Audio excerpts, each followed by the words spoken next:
You may be asking, can these $45 aluminum flat pedals be serious? How can it be possible to make $45 aluminum pedals when everyone else is selling theirs at $100 to $200? In today's video, we'll take a deeper dive into Pedalxtreme's A8 aluminum flat pedals, and we'll go over just how serious these pedals really are. Welcome to Sender Frankie's eMTB Adventures. I'm sure for those of you who live in Southern California and been around the Trendsim forums, you've seen this dude got this 30-foot gap he built himself. That's right, he is the founder of PDX, Pedalxtreme Pedals, entrepreneur, shredder, designer, the legendary Phong Ding. So a bit of history on Pedalxtreme. Phong created the brand Pedalxtreme back in 2018. Like many of us, when Phong was shopping for aluminum pedals, he found that these aluminum pedals were really on the expensive side. So he wanted to create a pedal brand that could bring us some superior product with a decent price. So today we are going to compare these Pedalxtreme pedals with these Crank Brothers Stamp 1s. So you might be asking, how can you compare aluminum pedals to composite pedals? Well, the PDX costs $45 and the composite pedal of the Stamp 1s costs $49. So you can see where I'm coming from. The Stamp 1s are a entry-level composite pedal, and the PDX A8s are more than just an entry-level aluminum pedal. So we're going to go over the material first. Of course, the Stamp 1s are just a composite. I wouldn't say composite is weaker than aluminum, especially nowadays. The composites have been proven. They are doing very well, but you do hear composites exploding. And the PDX A8s are made of 6061 extruded aluminum. To make these two comparisons, we're looking at around the $45 range, right? And this has a lot of design into it. The concave. So what the concave does, it actually sets your foot into the concave, giving you maximum grip. And it really has a 1mm concave. Phong let me know that 1mm concave design, which is efficient for superior grip, and that these 5mm pins provide some pretty excellent grip. I've asked him, what was the design thought through designing these pedals.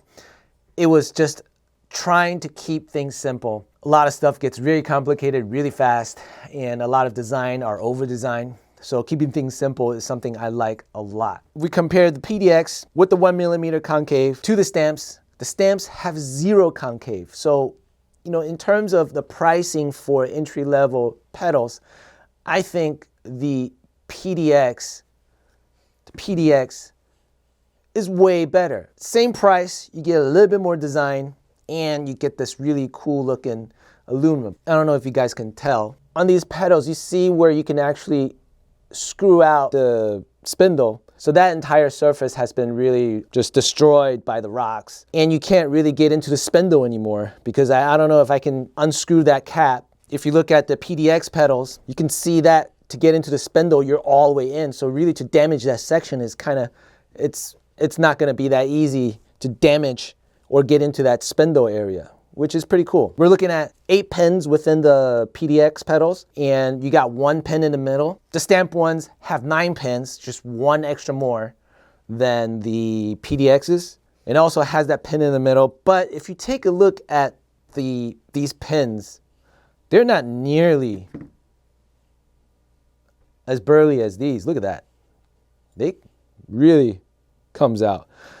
Given these are worn just a little bit, I can tell you when these came out of the box, not as burly as these.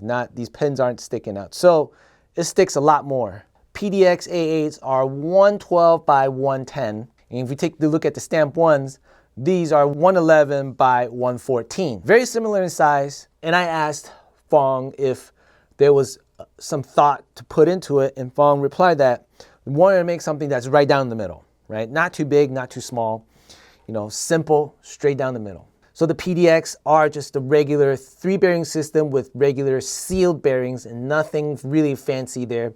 And you can see the Stamp 1s, they do spin a little bit better, being in Southern California, I'd rather have something that can withstand the chunks, withstand some pedal strikes, rather than having a better bearing that can make my ride smoother in terms of spinning. We're not riding road bikes. So for the spindle, it is a 9/16 chromoly spindle, and I asked Fong if we could replace these spindles.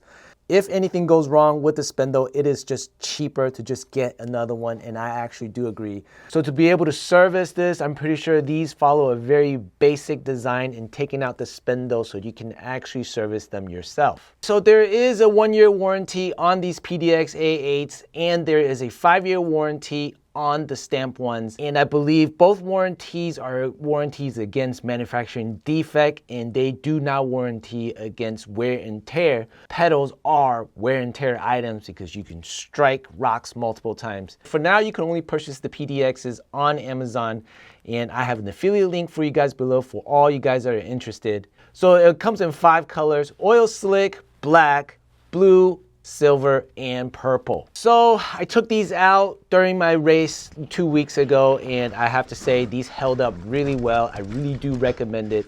And I actually dinged a few places, so you can take a look. Pedal struck a few places. And so if you're wondering, will a $45 pedal from Amazon hold up? These actually hold up quite well. I will have a long-term review coming up for these pedals. I will tell you how the bearings held, how the pins kept in place, and if I struck more rocks, are they still in one piece? I'm pretty sure they will because they seem extremely solid, and I think I'll be riding these for quite a while. Pretty much that's all I have for you guys today on this review. I hope you guys enjoyed this video.